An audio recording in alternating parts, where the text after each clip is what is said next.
अस्सलामुअलैकुम प्यारे व्यूवर्स, उम्मीद करती हूँ आप सब खैरियत से होंगे, खुश खुर्रम होंगे और अपने अच्छे अच्छे से कामों में बिजी होंगे।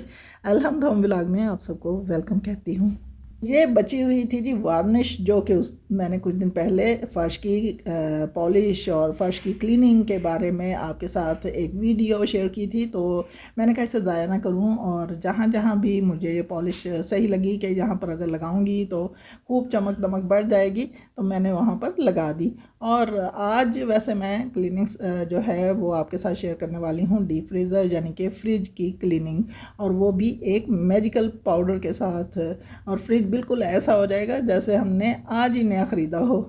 इससे पहले भी मैं 2 वीडियोस फ्रिज की क्लीनिंग पर अपलोड कर चुकी हूँ। फ्रिज को रस्ट से किस तरह से बचाया जा सकता है, दूसरा फ्रिज की आइस को किस तरह से मेल्ट किया जा सकता है। फ्रिज की कंप्लीट क्लीनिंग के ऊपर मेरे चैनल पर वीडियोस मौजूद हैं, अगर आप देखना चाहें तो देख सकते हैं। मेरे इस डीप फ्रीज़र में फ्रिज की साइड बहुत ही ज़्यादा गंदी हो चुकी थी और इसकी क्लीनिंग जो है वो होना ज़रूरी हो गई थी। सबसे पहले मैंने इसकी लाइट जो है, स्विच जो है वो ऑफ़ कर दिया है, और एक मैजिकल पाउडर आपके साथ मैं यानी आपको दिखाना चाहूँगी कि ये कितना अच्छा काम करके दिखाता है। और फ्रिज बिल्कुल न्यू बन जाएगा, यानी कि बहुत अच्छी क्लीनिंग दिखाएगा। और इस मैजिकल पाउडर का नाम है जी बेकिंग सोडा, जो कि हर घर में मौजूद होता है। सिर्फ 2 चीज़ें हमने इस्तेमाल करनी है जो कि हमारे किचन में ही मौजूद होती हैं, एक तो जी बेकिंग सोडा, और दूसरी चीज़ आगे जाकर आपको मैं दिखाने वाली हूँ। तो हमने बेकिंग सोडा जो है उन तमाम जगहों पर स्प्रिंकल कर देना है जहाँ जहाँ हमने क्लीनिंग करनी है। बेकिंग सोडे को बिल्कुल इसी तरह से स्प्रिंकल स्प्रिंकल स्प्रिंकल मेरी तरह से आपने फैला देना है, जिस तरह मैं फैलाती जा रही हूँ चुटकी में भर भर के। और जो जगह ऐसी नज़र आए जहाँ पर हम इसे स्प्रिंकल नहीं कर सकते, तो वहाँ पर हम क्या करेंगे, तो वहाँ के लिए जी इस्तेमाल करेंगे स्पॉन्ज। और ये जो है इसकी कोई भी साइड ले सकते हैं, और इसे मैंने गीला करके और बहुत अच्छी तरह से निचोड़ लिया। इसमें यानी पानी का एक कतरा भी मौजूद नहीं है जो यानी कि बहे। हाँ, सिर्फ इसके ऊपर हमने बेकिंग सोडा अच्छी तरह से लगा के ना इन जगहों पर लगा देना है। और यकीन कीजिए, जैसे जैसे मैंने बेकिंग सोडा यहाँ पर लगाना स्टार्ट किया है, मैल खुद ब खुद ही वहाँ से हटने लगी है। हालांकि मैंने तो अभी यहाँ पर बहुत सारा काम करना है, तो बहरहाल इसका रिज़ल्ट हमें बहुत जल्दी ही नज़र आने लगेगा। लेकिन शर्त यह है कि हमने हर जगह पर इसे लगाना है। और क्योंकि ये मुकम्मल एक कंप्लीट क्लीनिंग है डीप फ्रीज़र की, जिसे मैं फ्रिज भी कहूँगी, तो ये फ्रिज वाली साइड है। याद रहे कि इलेक्ट्रिसिटी की जितनी भी चीज़ें हम क्लीन करने लगें तो सबसे पहले इनका स्विच ऑफ होना चाहिए। अच्छा जी, यहाँ पर अब मैं बेकिंग सोडा और बेकिंग पाउडर के बारे में थोड़ा सा फ़र्क जो होता है वो बयान करना चाहूँगी। तो जी बेकिंग सोडा जो होता है वो भी खाने में इस्तेमाल होता है, और बेकिंग पाउडर जो होता है वो केक के लिए होता है। केक जैसी चीज़ें जो कि हम केक बनाने लगें, बिस्किट बनाने लगें, या बहुत सारी ऐसी चीज़ें जो कि बेकिंग के लिए होती हैं, उनमें यूज़ होता है। कि बेकिंग सोडा खाना पकाने में इस्तेमाल होता है, ख़ास तौर पर चने बॉयल करने हो तो उनमें इस्तेमाल होता है, गोश्त को जल्दी गलाना हो तो बेकिंग सोडा यूज़ किया जाता है, और बहुत सारे कामों में इस्तेमाल किया। सबसे पहले मैं ये बता दूं कि अब जी अगला काम हमने क्या करना है, हमने लेना है 1 कप या आधा कप विनेगर, वाइट विनेगर, और वो डाल लेना जी एक स्प्रे बोतल में। और जहाँ जहाँ हमने बेकिंग सोडा लगाया है, स्प्रिंकल किया है, वहाँ वहाँ पर इस सिरके को भी हमने अप्लाई कर देना है, और यानी कि स्प्रे कर देना उस जगह पर, सारी जगहों पर जहाँ जहाँ बेकिंग सोडा पड़ा हुआ है ना, साथ साथ इसे भी स्प्रे कर देंगे।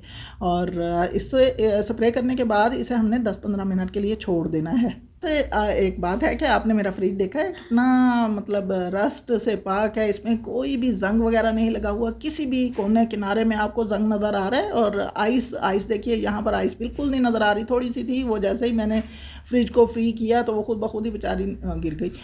तो ये जो वजह है, मैं उन बातों पर अमल करती हूँ जो कि मैंने पहले वाली अपनी वीडियोज़ में बताई हैं कि जी अगर हमें फ़लाँ बातों पर हम अमल करेंगे, एहतियात करेंगे, तो हमारा फ्रिज जो है वो जंग लगने से भी महफूज रहेगा, और इसके अलावा जी उसकी क्लीनिंग भी अच्छी रहेगी। तो बेकिंग सोडे के बारे में मैं बताना चाहूँगी कि बेकिंग सोडा और विनेगर, वाइट विनेगर मिलकर फ्रिज की क्लीनिंग ऐसे करके दिखाएंगे कि आप यकीन कीजिए कि आंखें खुली की खुली रह जाएंगी कि ये वही वाला फ्रिज है।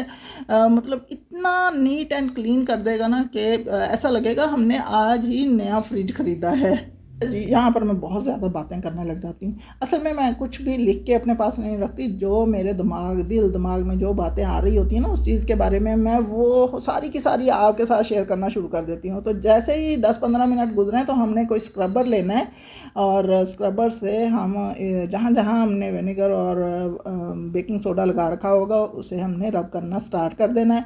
अगर तो हमारा फ्रिज हल्का-फुल्का सा गंदा था, मैला था, तो वो बहुत जल्दी साफ़ हो जाएगा, दाग धब्बे सारे ख़त्म कर देगा। और अगर हम बहुत अरसे के बाद इस फ्रिज बेचारे की खबर ले रहे हैं तो हमें थोड़ी सी मेहनत ज़्यादा करनी पड़ेगी के हर कोने की हमने क्लीनिंग करनी है स्क्रबर के साथ। स्क्रबर हम सॉफ्ट वाला भी यूज़ कर सकते हैं, हार्ड वाला, यानी बहुत ज़्यादा हार्ड हमने यानी यहाँ पर स्टील वूल बिल्कुल भी यूज़ नहीं करना। और ये देखिए साथ साथ मेरे पास जो विनेगर है वो मैं अभी भी यहाँ पर डालती जा रही हूँ और ये देखिए मैल किस तरह से अलग होती चली जा रही है। तो पूरे फ्रिज और फ्रीज़र की क्लीनिंग कर रहे हैं तो हम पाइप लेके और एंड में हम यानी इसे पाइप से अच्छी तरह से वॉश कर सकते हैं। और ये देखिए जी, ये इस तरह से, ये देखिए सारा हर जगह से मैल कुचैल जो है वो मेल्ट हो गई है और वो हमारे स्क्रबर के साथ ही अलग होती चली जा रही है। फ्रिज का अंदरूनी हिस्सा तो हमने साफ़ करना ही करना है, और लेकिन इसका जो डोर है, इसका कवर है, उसके अंदर वाली साइड जो होती है उस पर बिल्कुल भी मैल कुचैल कभी भी नहीं होनी चाहिए, क्योंकि जो भी फूड हम इसके अंदर रखेंगे अगर थोड़ी सी भी मैल कुचैल कहीं होगी तो वो किसी भी तरह हमारे फूड में जाकर गिर सकती है। हमारा खाना जो उसमें रखा हुआ हो, कोई भी चीज़ रखी हुई हो, मिल्क हो, तो उसे ख़राब कर सकती है।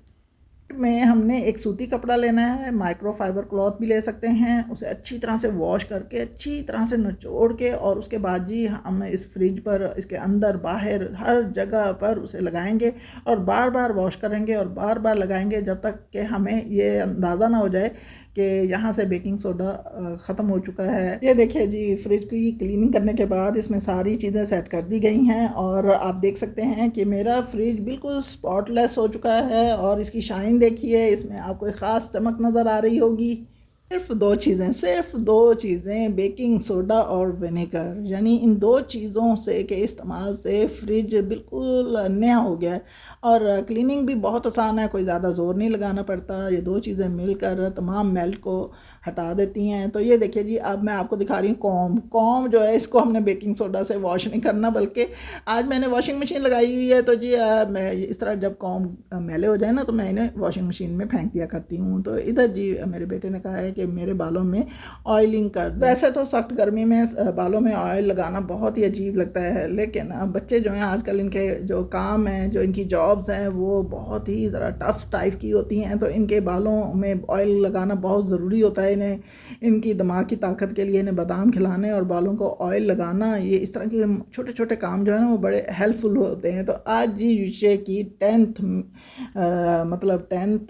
मंथ की बर्थडे है, यानी युशे आज माशाल्लाह से 10 महीनों का हो गया और युशे ने मतलब इतना माशाल्लाह से एक्टिव बच्चा है कि जैसे ही हमने केक और बैलून्स इसके सामने रखे तो हमें युशे को संभालना मुश्किल हो गया, यानी कभी वो बैलून्स की तरफ भागे और कभी केक की तरफ भागे और एंड में जो हमने मतलब यहाँ पर हम वो चीज़ जो है वो कैप्चर नहीं कर सके कि युशे ने पूरा हाथ केक में डाल दिया था, जो कि फिर उसकी टांगों, मुंह, बाजू और बेडशीट तक को इसने सारा लपेट दिया। खाने में बनाया थे जी, हमने मटन कढ़ाई बनाई थी और साथ में एक सब्ज़ी बनाई थी और साथ में जी राइस बनाए थे और पाइनएप्पल डिलाइट भी।